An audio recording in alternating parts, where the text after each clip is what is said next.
बिस्मिल्लाहिर्रहमानिर्रहीम। मोहतरम नाज़रीन और सामीन, अस्सलामु अलैकुम। मैं हूं हकीम मोहम्मद शाहजहां और अपने यूट्यूब चैनल पर आपको खुशामदीद कहता हूं। मोहतरम नाज़रीन और सामीन, नज़रिया मुफ़रद आज़ाम असूल इलाज पर हम इससे पहले 2 वीडियो बना चुके हैं और मुकम्मल नज़रिया मुफ़रद आज़ाम साबर मुल्तानी रहमतुल्लाह ताला ने किस तरह से तहरीक को बदला है, कैफियत की क्या नोयत है और नज़रिया मुफ़रद आज़ा में जो खून का मेकनिज़म है गर्दश का, वो क्या है, उस पर बात कर चुके हैं। आखिर पर ये बात मैंने ज़रूरी समझी कि इस पर भी बात हो जाए कि टीबी जो है इसके इलाज में साबर मुल्तानी रहमतुल्लाह ताला ने जो तरियाक का नुस्खा इस्तेमाल किया है, उसकी जो असल पोजीशन है क्या वो यही है कि हम इस झगड़े में पड़ जाएं कि खुश्की का इलाज तरी से करें, या इसके पीछे बहुत सारी दीगर चीज़ों को समझने की भी ज़रूरत है। आज इंशाअल्लाह इस वीडियो में मैं उस पर बात करूंगा कि साबर मुल्तानी रहमतुल्लाह ताला ने वहाँ पर जब एक टीबी के मरीज़ पर आपने इस नुस्खा का इस्तेमाल किया तो उसमें आपकी हज़ाकत और आपकी जो जीनियसपन किस तरह सामने आता है। हमें इसे झगड़ा नहीं बनाना चाहिए, बल्कि इसकी जो डेप्थ है, इसकी गहराई है, उसमें जाकर चीज़ों को देखना हमारे लिए ज़रूर। चलते हैं मोहतरम नाज़रीन और सामीन। सबसे पहले मैं आपको ये अर्ज़ कर देना चाहता हूँ कि खुश्की एक कैफियत है और फिर वो मादी तौर पर जब आगे खिल्लत में बढ़ती है और खिल्लत से आगे फिर अखलात जो है जहर के दर्जे में चली जाती हैं, तो इन सारी दर्जात को समझना ज़रूरी है। साबर मुल्तानी रहमतुल्लाह ताला ने सोजिश के दर्जात के अलावा जो एक बात है वो मैं आप तक जो है वो पहुंचाना चाहता हूँ। मोहतरम नाज़रीन और सामीन, देखिए, किसी भी मर्ज़ में नज़रिया मुफ़रद आज़ा में 2 तरह के अफ़वाल में तग़य्युर पैदा हो जाता है। एक उस उज़्व के फ़ेल में तग़य्युर पैदा होता है जिसे साबर मुल्तानी रहमतुल्लाह ताला मशीनी फ़ेल कहते हैं, और दूसरा कीमियाई या कीमियावी फ़ेल है जो खून के अंदर तग़य्युरात पैदा होते हैं, उसको आपने कीमियाई के नाम से मासूम किया है। अब हम तहरीक, तहलील और तस्कीन इस पर जब बात कर रहे होते हैं तो एक चीज़ हमारे जहन में होनी चाहिए कि ये उज़्व का मशीनी फ़ेल है।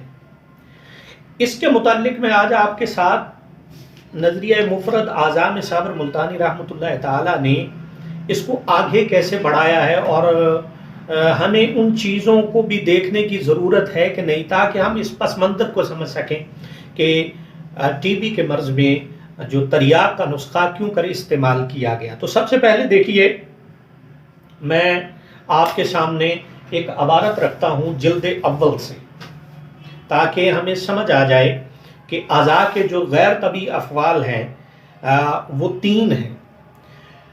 उसमें आप फरमाते हैं, सफ़ा नंबर है मेरे पास 371 जिल्द अव्वल, और इसमें जो किताब है वो तहकीकात सोज़िश आराम है। हमने नज़रिया मुफ़रद अज़ा के तहत इंसजा मुफ़रद अज़ा में अमराज की 3 सूरतें बयान की हैं। ये अबारत मैं आपके सामने रख रहा हूँ। नंबर 1, इनके अफ़वाल में तेज़ी होगी जिसको हम इनकी तहरीक का नाम देते हैं। नंबर 2, इनके अफ़वाल में सुस्ती होगी जिसको हम तस्कीन कहते हैं। नंबर 3, इनके अफ़वाल में ज़ौक़ वाक़े होगा जिसका नाम हमने तहलील रखा है। ये उज़्व के अफ़वाल गैर तबी के मुतल्लिक बात कर रहे हैं, लेकिन इससे आगे भी ज़रा सुनिए। साबर मुल्तानी रहमतुल्लाह ताला फरमाते हैं, अब ये बड़ी अहम बात है। आप फरमाते हैं, इन तीनों सूरतों की इब्तदा सुए मिजाज से शुरू होती है और फिर मर्ज़े तरकीब और दाखिली तफर्रुक़ इत्तिसाल तक पहुँच जाती है, इसके अलावा और कुछ नहीं। अच्छा जी, इसमें अगर हम देखें तो हमने तो सिर्फ ये खुश्की और तरी का मामला बना लिया है, अमराज की माहियत में हम आगे गए ही नहीं हैं, और उसको शायद हम जो है पसे पुश्त डाल रहे हैं। साबर मुल्तानी रहमतुल्लाह ताला ने तहरीक, तस्कीन और तहलील, आगे देखिए, इसको सुए मिजाज से शुरू होते हैं, मर्ज तरकीब और फिर तफर्रुक इत्तिसाल की तरफ चले जाते हैं। यानी ये उनकी फर्दर स्टेजेस बयान की। ऐसा नहीं है कि अकेला हम इसको खुश्की का मर्ज कहें और इसके बाद हम उसके उज़्व के अफ़वाल की तरफ तवज्जो ना करें, उसके कीमियाई तगय्युरात पर तवज्जो ना करें, ये कभी भी नहीं हो सकता। और ये नज़रिए का कहीं असूल है। हम एक तबीब की हज़ाकत ही यहाँ से पैदा होती है कि वो सोजिश के उस तमाम मरहले को समझ सके जो सोजिश औराम में मुकम्मल तौर पर साबर मुल्तानी रहमतुल्लाह ताला ने हमें समझाए। जब किसी उज़्व में सोजिश होती है तो उसका मशीनी फेल किस तरह से आगे बढ़ता है, उसके कीमियाई तगय्युरात क्या होते हैं। तो अब देखें कि ये तहरीक जो है, तहरीक के अमराज इसी जिल्द के सफ़ा नंबर 373 में मुफ़रद आज़ाम तहरीक के अमराज आपने इरशाद फरमाए। मैं आपके सामने खुश्की से आगे की स्टेजेस यहाँ पर सिर्फ अभी डिस्कस कर रहा हूँ, नंबर 1। नंबर 2, आपके साथ ये बयान कर रहा हूँ कि मोहतरम, हमने उस तहरीक को आगे सुए मिजाज, मर्ज तरकीब और तफर्रुक इत्तिसाल में भी देखना। और यहाँ पर जब ये स्टेजेस आती हैं तो फिर एक तबीब के लिए आगे बढ़ना क्यों कर लाजिम हो जाता है। अब देखिए, मैं पहले आप उन चीज़ों को बयान करने के बाद मैं आपको खुश्की से जहर तक के सफ़र की तरफ, जो इसके मशीनी अफवाल में जब तगय्युर होते हैं, मर्ज तरकीब बनती है और मर्ज तरकीब से तफर्रुक इत्तिसाल की तरफ बढ़ती है। साबर साहब ने फरमाया, जब कभी किसी उज़्व में रफ्ता रफ्ता या यकबार की ज़रबा सख्ता से खुश्की हो जाती है, जिसमें अक्सर वर्म पैदा हो जाता है, गोया खुश्की से लेकर खारिश और दाने, सोजिश और बदन फटना और सलात और औराम सभी इसी तहरीक के मशीनी अमराज हैं। मोहतरम नाज़रीन और सामईन, ये आगे जब बढ़ते हैं तो इसके मशीनी अहवाल, कैफियत से आगे चीज़ें बढ़ जाती हैं, जिसको समझना ज़रूरी है, वगरना इसी तरह से झगड़े पैदा होते रहेंगे। आप फरमाते हैं, मशीनी और कीमियाई अमराज और अलामात के फ़र्क को अच्छी तरह ज़हन नशीन कर लेना चाहिए हमें। ये यहाँ पर फिर आपने मुफरद आज़ाम तस्कीन के अमराज बयान किए, फिर आपने तहलील के अमराज बयान किए हैं यहाँ पर। और ये है जिल्द अव्वल की सफ़ा नंबर, दोनों जो मैंने इक़्तिबासात यहाँ पर आप 371 और 372 सफ़े पर मैंने आपके सामने रखे हैं। इसके बाद एक और मैं सुए मिजाज से मर्ज तरकीब तक मैं आपके सामने रखने की जसारत चाहूँगा ताकि हम इस बात को समझ जाएं। यहाँ पर देखें, अब आपने जो है मर्ज तफर्रुक इत्तिसाल की हकीकत के बारे में यहाँ पर लिखा है और यहाँ पर उसकी तारीफ भी, मैं वो डिटेल में नहीं जाता हूँ, मेरे पास सफ़ा है 362 और 363, मुकम्मल अबारत आप यहाँ पर भी पढ़ सकते हैं। आप फरमाते हैं, इस हालत जब ये तफर्रुक इत्तिसाल आगे बढ़ता है तो इसके मुतल्लिक़ आप क्या फरमाते हैं। जिल्द में तफर्रुक इत्तिसाल की दो सूरतें, अव्वल जिसमें जिल्द पर खफीफ खराश हो, इसको खदश कहते हैं। दूसरे जिसमें जिल्द ज़्यादा छिल जाए, इसको मज कहते हैं। गोश्त के तफर्रुक इत्तिसाल भी, हड्डी के तफर्रुक इत्तिसाल भी आपने यहाँ पर लिखा। गोश्त के देखिए ज़रा, आप फरमाते हैं गोश्त के तफर्रुक इत्तिसाल की भी दो सूरतें हैं। अव्वल गोश्त का ताज़ा ज़ख्म जिसमें पीप ना पड़ी हो, उसे जराहत बाउंड कहते हैं। और दूसरे जब गोश्त के ज़ख्म में पीप पड़ जाए तो इसको करा, अल्सर कहते हैं। अब टीबी का जो मर्ज होता है जिसे हम दिक कहते हैं, उसमें अवाइल में जब मर्ज तफर्रुक इत्तिसाल तक पहुँचता है तो क्या उस मरीज को जो है ब्लीडिंग आना शुरू नहीं हो जाती? आनी शुरू हो जाती है ना।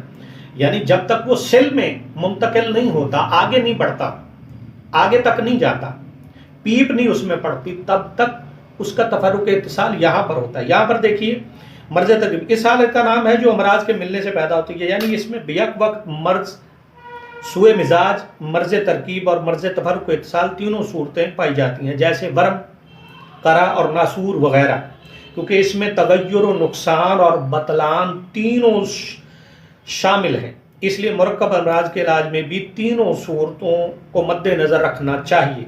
यहाँ जाए मुरक्कबा को भी समझ लें।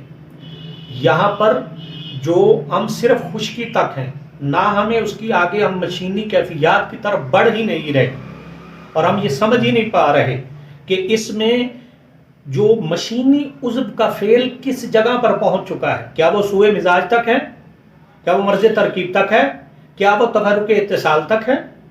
उसमें कौन सी कैफियत है? क्या दिल में खून नहीं आता, खांसी नहीं होती, बुखार नहीं होता? अभी मैं आगे चलता हूं ताकि इस नुस्खा की मुकम्मल डिटेल जो है और इसका पूरा पस मंजर जो है वो हम समझ। जी, अब आगे देखते हैं कि किस तरह से जब हम मशीनी अफ़वाल के तग़य्युर को बयान कर रहे हैं तो वहाँ पर मादी सूरत हाल भी क्या पैदा होती है। तो आइए देखते हैं कि दिक्की मादा जब पैदा होता है तो उसकी कैफियत साबिर साहब ने क्या बयान की है। साबिर साहब जिल्द अव्वल सफ़ा नंबर 311 पे फरमाते हैं कि बवासीरी मादे में जब ये मुंतकिल होता है, आगे बढ़ता है, अपनी अगली स्टेज की तरफ जाता है और ये दिक्की मादा की तरफ दिक में मुंतकिल होता है, तो किस तरह से होता है। आप फरमाते हैं कि बवासीरी मादे में अगर हरारत की कमी वाक़ हो जाए तो यही दिक्की मादा बन जाता है। इनकी मिसाल तेज़ाब गंदक और तेज़ाब सिरका के फ़र्क से हो सकती है। दोनों तेज़ाब हैं, लेकिन तेज़ाब गंदक में जो तुरशी के साथ हरारत का भी असर है। अहले इल्म हज़रात और साहिबान फ़न इन हक़ाइक़ पर गौर करके फ़वाइद हासिल कर सकते हैं। ये यहाँ पर आपने बवासीरी मादे को जहर बनने पर आप एक और इक़्तिबास सफ़ा नंबर 469 है, जिल्द अव्वल है, और इसमें किताब है तहकीकात 3 इंसानी जहर। उसमें फरमाते हैं कि और ये भी साबित कर चुके हैं कि बवासीरी मादा तुरशी से पैदा होकर तेज़ाबियत की सूरत इख्तियार करके जहर बन जाता है। जैसा कि दही अगर चंद हफ्ते पड़ा रहे तो वो न सिर्फ तेज़ाब बन जाएगा बल्कि इसके अंदर जहरीले असरात पैदा हो जाएंगे जो मोहलक साबित होते हैं। अच्छा, अब यहाँ पर ये जहर तक भी चला गया, मशीनी तौर पर तफरुक इत्तिसाल तक चला गया। असल में बात यह है कि जब हम सोजिश की असल हकीकत को समझते नहीं हैं या उसको समझने की कोशिश नहीं करते, तब हमारे लिए इस तरह के मसाइल पैदा होते हैं। देखिए, साबिर मुल्तानी रहमतुल्लाह ताला ने एक असूल ये भी बयान फरमाया।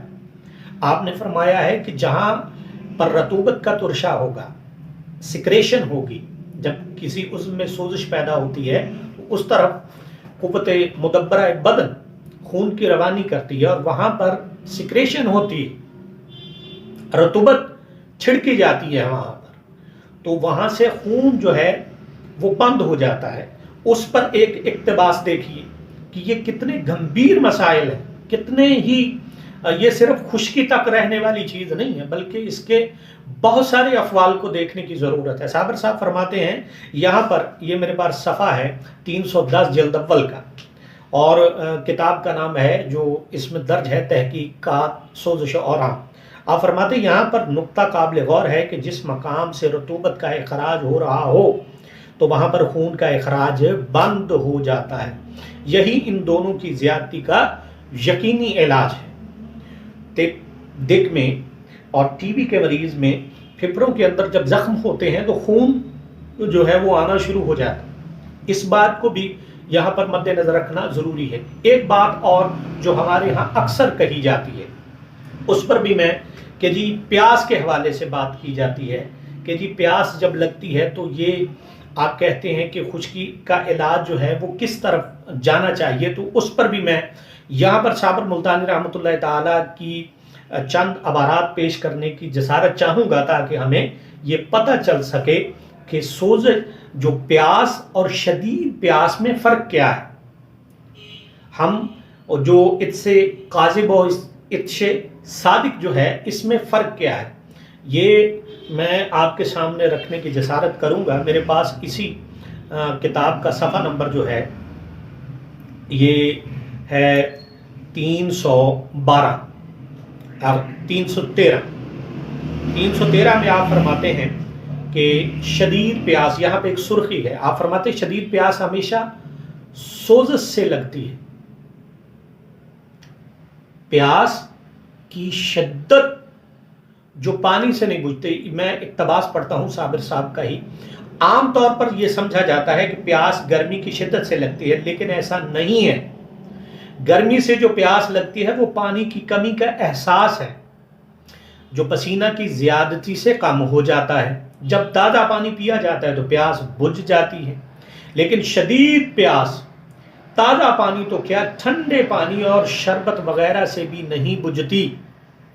ऐसी प्यास सोजश से लगती है और सोजश सर्दी से पैदा होती है। गोया शदीद प्यास गर्मी से नहीं, सर्दी से लगती है। लिहाजा इसके लिए गर्म पानी, कहवा और चाय वगैरह ही मुफीद हो सकती है।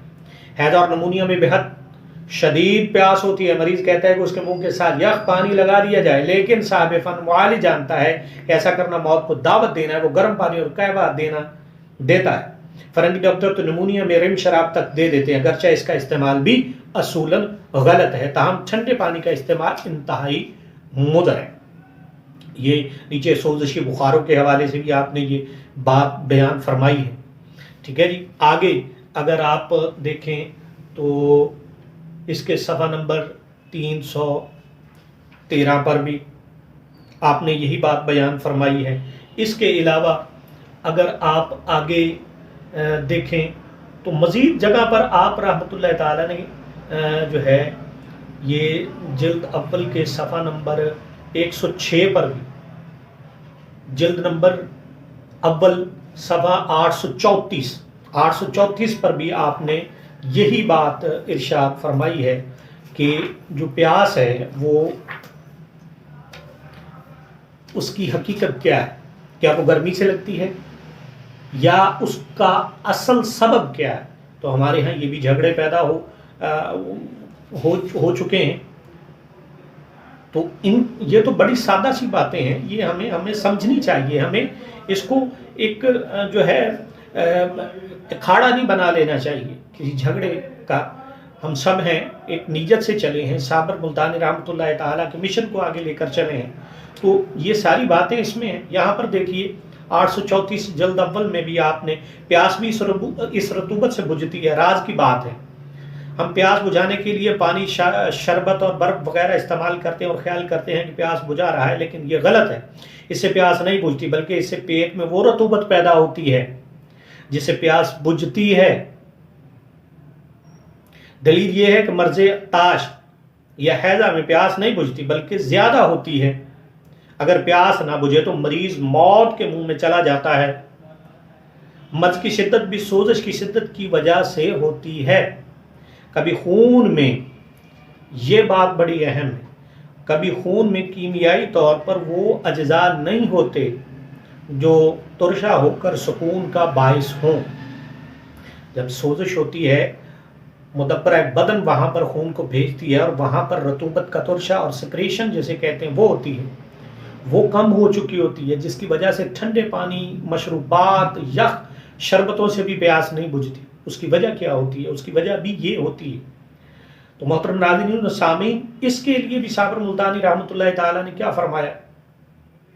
इसके लिए भी आपने फरमाया है कि उनको कहवा दिया जाए, चाय दी जाए, या अगर पानी भी देना हो, जिस तरह के दिगर हमारे हजरात कहते हैं कि वहां पर भी गर्म पानी दिया जाना चाहिए। उसकी हकीकत की तरफ भी मैं साबर मुल्तानी रहमतुल्लाह ताला ही के इक़्तिबासात की तर्ज पर आप सामने रखूंगा कि वहां पर भी साबर मुल्तानी रहमतुल्लाह ताला ने इस प्यास को कैसे ख़त्म किया और आपने 6 नंबर का वहां पर जो तरियाक का नुस्खा क्यों इस्तेमाल किया।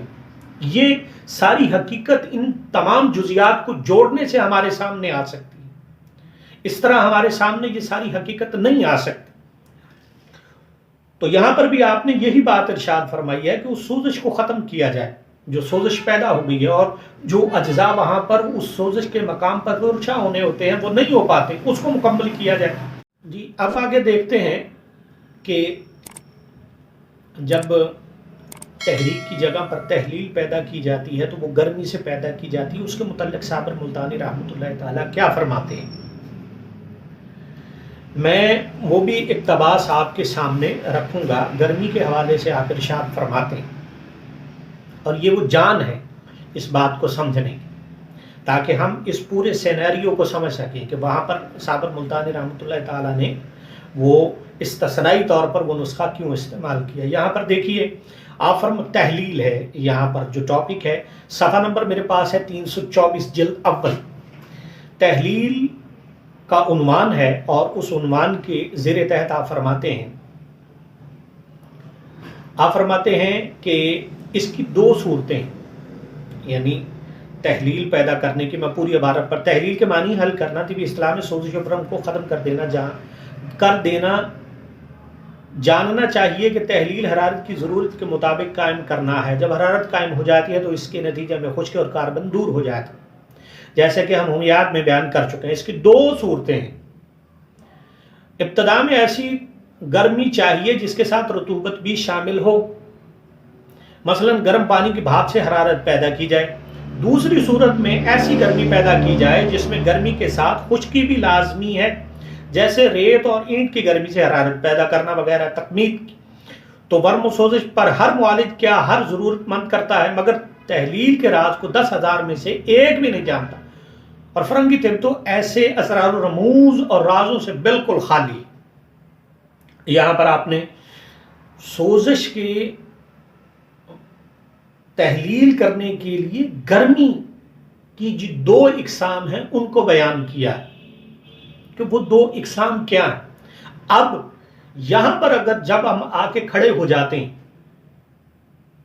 और हम देखते हैं कि वहां पर उस जो सर्दी की वजह से प्यास पैदा हो रही है, वहां पर भी अगर गर्म पानी करके दे दिया जाए, यानी पानी की अपना जाती मिजाज ये नहीं है, पानी का जाती मिजाज ये नहीं है, लेकिन उसमें आर्जी तौर पर हरारत उसमें डाल दी जाए, हरारत किसी आर्जी तौर पर यानी आग पर रखकर या किसी भी जगह पर उस पानी को गर्म कर लिया जाए, तो उस पानी से भी वो प्यास बुझ जाती है, क्योंकि कैफियती तौर पर अव्वलन वो पानी गर्म है।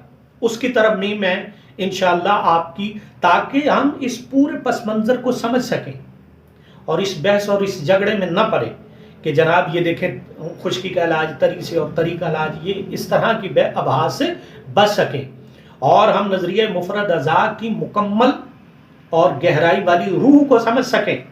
साबर मुल्तानी रहमतुल्लाह ताला जो कहना चाहते हैं उनको उसके पूरे रेफरेंस में रख कर, पूरे फ्रेमवर्क में रखकर समझे बात, तो हमारे लिए ये ज़्यादा आसान होगा। हम आगे चलते हैं, आगे देखते हैं कि तिब्तिक और सिल की जो माहियत है नज़रिए मुफरद अज़ा में वो क्या है।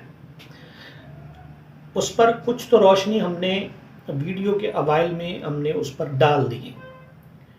तो मोहतरम नाज़रीन और सामीन, हमने ये भी देख लिया है कि तिब्तिक से उज़्व के मशीनी अफ़वाल किस तरह से चल रहे होते हैं, उसके कीमियाई हालात क्या हो जाते हैं। अब ज़ाहिरी बात है तिब जो है ये बुखार है और बुखार का ताल्लुक़ हरारत गरीबा से। इसकी माहियत को ज़रा समझ लेते हैं ताकि हमें इस तमाम सूरत हाल का हमारे सामने एक सरसरी नक्शा कम अज़ कम ज़रूर आ जाए। हरारत गरीबा के हवाले से ये समझ लीजिए कि जब तिब में दिक्की बुखार में जब हरारत पैदा हो जाती है और वो उसे आगे लेकर चलती है, तो वहाँ पर ये हरारत गरीबा होती क्या है, ताकि हम ये समझ आ सके कि वहाँ पर साबर मुल्तानी रहमतुल्लाह ताला ने वहाँ पर जिस हरारत से काम लिया है उसमें रतूबत साथ होना लाजमी ज़रूरी थी, अगर थी तो क्यों थी, ये ज़रा देखते हैं। देखिए हरारत गरीबा की पैदाइश के हवाले से जिल्द मेरे पास है डोम और इसका सफ़ा नंबर है 670 और इसमें जो किताब है वो तहकीकात हुमियात है। उसमें आप फरमाते हैं हरारत की इन हक़ाइक़ और रसा से पता चलता है कि हरारत मुस्तकिल एक रुकन है, मगर वो तनहा नहीं पाया जाता। कभी हवा की ज़्यादती के साथ मिला होता है, कभी पानी की ज़्यादती से तरतीब पा लेता है और कभी अर्जी मादों की ज़्यादती के साथ पाया जाता है। इसके अदना सूरत यही है कि जब वो अर्जी मादों के साथ पाया जाता है कि भी ये है जब हरारत हवा से मिलती है तो इसमें रूह के खवास पैदा हो जाते हैं, और जब वो पानी کی زیادتی کے ساتھ ملتی ہے تو اس میں حرارت غریزیہ کے اوصاف پیدا ہو جاتے ہیں، اور جب وہ عرضی مادوں سے ملتی ہے تو حرارت غریبہ کی شکل اختیار کر لیتی ہے۔ اکثر ایسا ہوتا ہے کہ جب حرارت کی زیادتی سے ہوا میں اشتعال یا پانی میں احتراق پیدا ہو جاتا ہے تو وہ بھی حرارت غریبہ کی صورت اختیار کر لیتا ہے۔ اس طرح حرارت غریبہ کی پیدائش جاری رہتی ہے، اور اس کو آپ کاربن فرماتے ہیں، اور کاربن کے خواص میں آپ کیا فرماتے ہیں یہ بھی سن لیجئے، یہ اس کے کیمیائی اثرات ہیں۔ کیا ہمارے خون کے اندر اخلاط کے ساتھ گیسز نہیں ہیں؟ تو ان گیسز کی، ان ہیٹ کی، یعنی اس میں رطوبت ہے اور اس میں گیسز ہیں، اس کے متعلق آپ فرماتے ہیں کاربن سے خون میں، اور اس حرارت غریبہ کو کاربن سے تشبیہ دیتے ہیں، اور آگے کاربن کے خواص بیان فرماتے ہیں۔ کاربن سے خون میں سیاہی اور ترشی بڑھ جاتی ہے، یہ اعضاء میں سوزش اور انقباض پیدا کر دیتی ہے، جس کے نتیجے میں آکسیجن کم جذب ہوتی ہے، ساتھ ہی ساتھ حرارت اور خون کا دباؤ بڑھ جاتا ہے، اور خاص بات یہ ہے کہ جسم میں کہیں بھی فضلہ اور مواد رکا ہو تو اس میں خمیر پیدا کر کے اس کو متعفن کر دیتی ہے، جس کے نتیجہ میں عارضی حرارت یا حرارت غریبی اور بھی بڑھ جاتی ہے، جس کو ہم بخار کہتے ہیں۔ یہ آپ نے یہاں پر پورا ارشاد اس کے متعلق آپ نے بیان کر دیا، اور یہ بات ایک اور جگہ پہ میں آپ کے سامنے یہ بات رکھنا چاہتا ہوں۔ ایک جگہ پر یہ جلد دوم ہے اور صفحہ نمبر اس کا 741 ہے، یہاں پر آپ فرماتے ہیں ایک سوال پیدا ہوتا ہے کہ جب مفرد اعضاء 3 قسم کے ہیں اور ان کی مراسمت سے دکھ بھی 3 اقسام کے ہیں، پھر ان کا علاج ایک ہی قسم کی دوا سے کیوں؟ جاننا چاہیے کہ بخار میں 3 باتیں لازمی ہیں۔ یہ وہ جو نکات ہیں ان کو سمجھنا بہت ضروری ہے، لیکن ہم سمجھنے کی کوشش کبھی بھی نہیں کرتے ہیں۔ ہم یہ سمجھتے نہیں ہیں کہ صرف ہم خشکی پہ اڑے ہوئے ہیں۔ خشکی کے اگلے درجات میں نے آپ کے سامنے اقتباس پیش کر دیا، اس کے مشینی، اس کے کیمیائی افعال، اس کی اخلاق کیا زہر کے درجے میں چلی گئی ہیں، ان میں گیسز کس طرح سے ان بیلنس ہو گئے ہیں، اس کا عضو تفرق و اتصال میں تو نہیں چلا گیا، خون تو نہیں آ رہا، کھانسی، بخار، یہ ساری چیزیں ایک جگہ پر اکٹھی ہو گئی۔ اور اب دیکھیں کہ جب رطوبت صالحہ ختم ہو جائے، حرارت غریزیہ ختم ہو جائے اور رطوبت اس میں حرارت غریبہ پیدا ہو جائے تو اعصاب کے افعال معطل ہو جاتے ہیں، غدد یہاں پر اپنے کام کرنا چھوڑ دیتے ہیں، تو زندگی ایک جگہ پر سوزش اور آرام میں ہی آپ نے فرمایا ہے، ایک اقتباس وہاں پر آپ نے ارشاد فرمایا ہے کہ زندگی کی نشو اور ارتقاء کے لیے اعصاب میں تحریک ہونا ضروری ہے۔ اعصاب میں جب یہ معطل ہو جاتے ہیں کسی زہر کی وجہ سے تو وہاں پر اور حرارت غریبہ پیدا ہو جاتی ہے، اور حرارت غریبہ ہی ہے کہ حرارت جب عرضی مادوں کے ساتھ یا کسی رطوبت میں تعفن پیدا کر دیتی ہے، اور تعفن ترشی سے ہی جو ہے آگے پیدا ہوتا ہے، تو پھر ان تمام صورتوں میں کیا کیا جانا چاہیے؟ یہاں پر دیکھیں آپ فرماتے ہیں کہ اول ہر بخار کے لیے حرارت غریبہ ضروری ہے جس میں ترشی اور خمیر ثابت کیا گیا ہے۔ نمبر 2، جب تک یہ حرارت غریبہ قلب تک نہ پہنچ جائے اس وقت تک بخار نہیں ہوتا، یعنی قلب ان کو تمام جسم میں پھیلا دیتا ہے۔ تیسری تحریک اعصابی سے جسم کی حرارت کم ہو جاتی ہے اور جسم کی ترشی اور تخمیر تحریک اعصابی سے ختم ہو جاتی ہے، اس کا نتیجہ میں قلب اور عضلات پر اس قدر رطوبت پیدا ہوتی ہے جس سے قلب اور عضلات میں تسکین پیدا ہو جاتی ہے، جس کے نتیجے میں حرارت غریبہ یعنی ترشی اور تخمیر نہ صرف وہاں سے ختم ہو جاتا ہے بلکہ خون میں بھی حرارت غریبہ کا دور ہونا شروع ہو جاتی ہے۔ یعنی اگر اس میں حرارت مزید بڑھائی جائے تو حرارت غریبہ کو تقویت دے گی اور اس کی رطوبت اصلیہ کو فنا کر دے گی۔ تفرق و اتصال میں آگے خون آ رہا ہے یا پیپ تک درجہ چلا گیا ہے، عضلات کی سہولتی کی طرف چلا گیا ہے، تو پھر کیا کیا جائے؟ تو یہ ساری کمپلیکیشنز ایک جگہ پر پیدا ہو گئی ہیں، جس پر صابر ملتانی رحمۃ اللہ تعالی نے اپنی حذاقت کو، ان کے اباکر پن کو، جینیس پن کو ہمیں جو ہے داد دینی چاہیے۔ اللہ ان کی قبروں پہ کروڑہ رحمتیں فرمائے، ان کے درجات کو بلند فرمائے۔ ہم نے ان کو جھگڑوں کا سبب بنا لیا ہے۔ آپ رحمۃ اللہ تعالیٰ نے اصولی بات سے اب بھی نہیں آپ نے پرے ہٹے، آپ تو یہ فرما رہے ہیں کہ حرارت وہاں پر کسی جگہ پر آپ نے نہیں فرمایا کہ جناب آپ اس کو خشکی کو اس چیز سے ختم کر دیں۔ آپ نے وہاں پر بھی، میں یہ اقتباس بھی آپ کے سامنے رکھنا چاہتا ہوں جو آپ نے فرمایا کہ وہاں پر بھی اصولی طور پر اگر میں نے فعلی طور پر اگر تری کو پیدا کیا ہے تو اس میں کیمیائی طور پر حرارت کو لازم پیدا کیا ہے. جس طرح سے میں نے 2-3 اقتباس پیاز کے حوالے سے پڑھے ہیں آپ کے سامنے کہ کعبہ ہے، پانی کو گرم کر کے دینا ہے، تو وہاں پر آپ نے اعصاب، تو ان تمام چیزوں کے لیے جو ایک نسخہ آپ نے ترکیب دیا وہ بڑا ہی شاندار نسخہ ہے. ہمیں اس کو سمجھنا چاہیے. ہم کیوں نہیں سمجھتے ہیں کہ زہر میں تریاق کتنا ضروری ہو جاتا ہے، اور جس درجے کا وہ زہر ہوتا ہے، اور وہ زہر جن جن ہمارے افعال کو تباہ کرتا ہے، ہماری اخلاق کو تباہ کرتا ہے، درد پیدا کرتا ہے، بخار پیدا کرتا ہے، سوزش پیدا ہو جاتی ہے، تو اس کے لیے اسی درجے کا تریاق بھی ہونا لازمی تھا. اگر صرف ایک سمت کو دیکھتے تو ہو سکتا حرارت کو زیادہ کرتے تو حرارت غریبہ بڑھ جاتی اور مریض مر جاتا.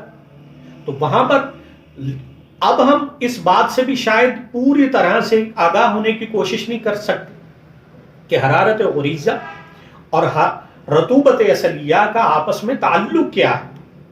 یہ بھی ہمیں سمجھنے کی ضرورت ہے. یہ میں آپ کو یہاں پر ایک اقتباس پڑھ کے آپ کی، تاکہ ہم اس نسخے کے پس منظر کو سمجھ سکیں. آپ فرماتے ہیں، سنیے، آپ فرماتے ہیں تحریک اعصابی کے لیے شدید محرک اعصابی اشر یعنی دودھ، آگ کے دودھ کا استعمال کر کے جو انتہائی درجہ کا دافع تعفن ہے، حرارت نے جو وہاں پر اس کی رطوبت میں تعفن پیدا کر دیا اور اس درجے میں چلا گیا کہ وہ زہر کے درجے میں چلا گیا. تو آپ فرماتے ہیں وہ دافع تخمیر بھی ہے، دافع تعفن بھی ہے. اور پھر آپ فرماتے ہیں اشر کے ساتھ اس کے ایک حصہ میں 15 حصے ہلدی شامل کر دی، یعنی 2 ماشا ہلدی میں 1 رتی دودھ اشر شامل ہے. اس کی خوراک 1/2 رتی سے 1 ماشا ہے. اب ہلدی کے خواص پہ آپ فرما رہے ہیں. اب یہ ذرا سنیے، آپ فرماتے ہیں ہلدی بذات خود کھار اور گند کا نباتی مرکب ہے، یعنی جسم میں فعلی طور پر رطوبت اور کیمیائی طور پر حرارت پیدا کرتی ہے. ان دونوں کے ملنے سے جسم کے اندر انتہا درجے کی گرمی تری پیدا ہونا شروع ہو جاتی ہے. پس ٹپ، دک اور سل کے لیے انتہائی درجے کا گرم تر مزاج کے ساتھ مقوی اعصاب اور مقوی غدد لازمی ہونا چاہیے تھے. ساتھ ساتھ یہ دوا دافع درد، دافع سوزش، محلل و آرام، مندمل قرو ہونی چاہیے تھی. اس دوا میں یہ تمام خوبیاں ہیں جو بیک وقت دنیا کی کسی دوا میں نہیں ہیں. ان خوبیوں اور ان اثرات کی وجہ سے یہ دعا شرط یا دک و سل کے لیے اکثیر ہے. یہ نسخہ عشیر ہلدی عرصہ 20 سال سے زائد ہو گیا میرے استعمال میں، تجربات میں آ رہا ہے. پھر اس کی ترتیب نظریہ مفرد اعضاء کے تحت، یہ ذرا بات سنیں، یہاں پر آپ نے کیا ارشاد فرمایا. پھر میں اس کی ترتیب نظریہ مفرد اعضاء کے تحت جسم انسانی کے فعلی اور کیمیائی اثرات کے مطابق کی گئی. یہاں پر بھی حرارت پیدا کی، جس طرح وہ شدید پیاس میں پانی کو گرم کر لیا گیا، یہاں پر بھی اگر فعلی طور پر رطوبت کو پیدا، اس کے ساتھ کیمیائی طور پر حرارت کو. صابر ملتانی رحمۃ اللہ تعالیٰ نے فرمایا ہم نے مد نظر اس ترتیب کو بھی رکھا، لیکن ہم ہیں کہ ان چیزوں کو سمجھنے کی جسارت ہی نہیں کرنا چاہتے یا سمجھنے کی کوشش نہیں کرتے. آپ فرماتے ہیں کہ جس میں بھی اس کو اصولاً استعمال کیا گیا ہے، کبھی بھی خطا نہیں گیا. یہاں پر بھی آپ نے یہ بات ارشاد فرمائی ہے. اور ایک اور جگہ پر آپ نے جو ہے اس پہ بات کی ہے، وہ بھی میں آپ کے سامنے رکھنا چاہتا ہوں. آپ نے فرمایا ہے کہ گویا طب وہ بخار ہے جو انسان کے اعضائے اصلیہ کو حرارت लाहक हो जाती है, क्योंकि रतूबत असलिया, रतूबत गुरीजिया तकरीबन ख़त्म हो जाती है, इसलिए इस मर्ज़ के इलाज को बेहद मुश्किल कहा गया है।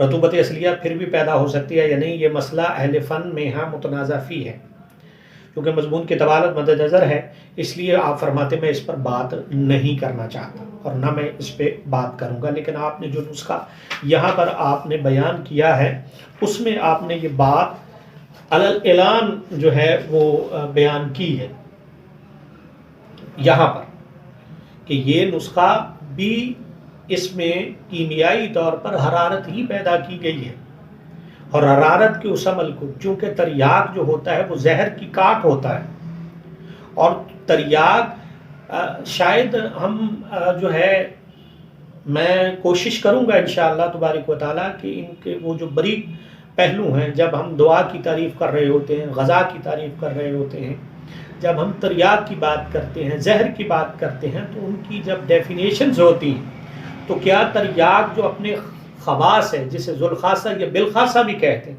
उनसे भी काम करता है। ठीक है, तो इन सारी चीज़ों को जब हम समझ जाते हैं तो हमारे लिए ये समझना आसान हो जाता है कि यहाँ पर हमें मर्ज़ की तमाम चीज़ों को देखने के बाद उसमें जो असूल साबिर मुल्तानी रहमतुल्लाह ताला ने यानी इस तरियाक से लिया है, यहाँ पर भी आपने यही इरशाद फरमाया है। तो मैं ये कहना चाहता हूँ कि यहाँ पर भी आपने देखें, फिर तो ये होना चाहिए था कि टीबी का कोई भी असाबी गुद्दी नुस्खा दे दिया जाता वहाँ पर। हजरत वहाँ पर जो उज़्व के अफ़आल और कीमियाई तगय्युरात पैदा जिस दर्जे में पैदा हो चुके होते हैं, वो मरीज़ मौत के करीब जा चुका होता है, और रतूबत असलिया ख़त्म हो चुकी होती है, हरारत गुरीज़िया ख़त्म हो चुकी होती है। इसलिए साबिर मुल्तानी रहमतुल्लाह ताला ने इस नुस्खे का वहाँ पर इस्तेमाल फरमाया, और उसको भी असूलन ही इस्तेमाल फरमाया कि इसमें भी हरारत को बढ़ाया जा रहा है, हरारत को जो है रतूबत के साथ, क्योंकि अगर अकेली हरारत बढ़ाई जाती तो रतूबत तो पहले ही फना हो चुकी थी वहाँ। तो एक तबीब जो होता है, उसकी हज़ाकत जो होती है, वो ये देखती है कि उसने इस वक्त किस तरफ को जाना, मरीज़ की और मर्ज़ की हालत क्या है, उसके मशीनी अफ़वाल कहाँ तक पहुँच चुके हैं, उसके कीमियाई तगय्युरात कहाँ तक पहुँच चुके हैं। तो इसलिए ये पूरी डिटेल जो है यहाँ पर हमारे पास साबिर मुल्तानी रहमतुल्लाह ताला की कुतुब में मौजूद है। हमें इससे झगड़ा नहीं पैदा करना चाहिए, बल्कि इस पूरे असूल इलाज को और इसकी जो इस्तिस्नाई सूरतें हैं उनको देखने की ज़रूरत है। अल्लाह तबारक व तआला हमें जो है साबिर मुल्तानी रहमतुल्लाह ताला के मिशन को आगे बढ़ाने की हिम्मत और तौफीक अता फरमाए। इजाज़त चाहते हैं, हमारे चैनल को सब्सक्राइब कीजिए, लाइक कीजिए, शेयर कीजिए, और अगर कोई सवाल हो तो कमेंट में ज़रूर कीजिए। कहीं पर कोई इस्लाह के अहवाल हों तो वो भी ज़रूर कीजिएगा, ताकि जो नज़रिया मुफरद आज़ाद और साबिर मुल्तानी रहमतुल्लाह ताला का मिशन जो है ये ज़्यादा से ज़्यादा निखर कर हमारे सामने और दुनिया के सामने आए। इजाज़त दीजिए। वस्सलामु अलैकुम वरहमतुल्लाहि वबरकातुहू।